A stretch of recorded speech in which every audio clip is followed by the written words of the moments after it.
महाभारत में भगवान कृष्ण ने सिर्फ अर्जुन का ही विषाद खत्म नहीं किया, कर्ण को भी बहुत बड़ी सीख दी।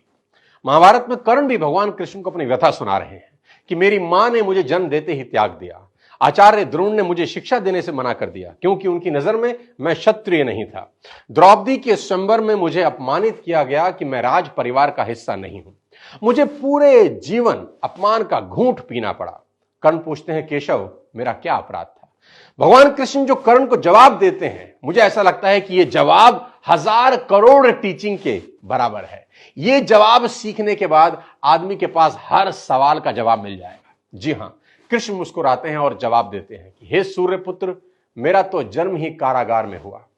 मेरे पैदा होते ही मृत्यु मेरी प्रतीक्षा कर रही थी।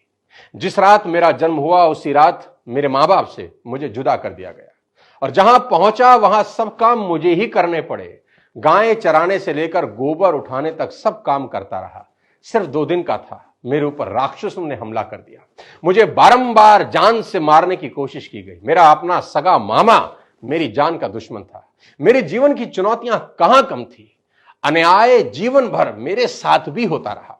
कृष्ण कर्ण को समझाते हुए बड़ी बात कह रहे हैं जो हमें सीखने की जरूरत है कि जीवन में आपका अपमान होता है, यह इंपॉर्टेंट नहीं है। इंपॉर्टेंट यह है आप उस अपमान का जवाब कैसे देते हैं। कर्ण जीवन भर अपने अतीत की कड़वाहट से भरे रहे, पर कृष्ण कभी अपने अतीत पर आरोप नहीं लगाते।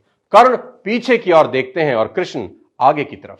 कुदरत ने दोनों के साथ अन्याय किया, पर कर्ण यह न्याय कभी भूल नहीं पाए और कृष्ण को यह न्याय कभी याद नहीं आया।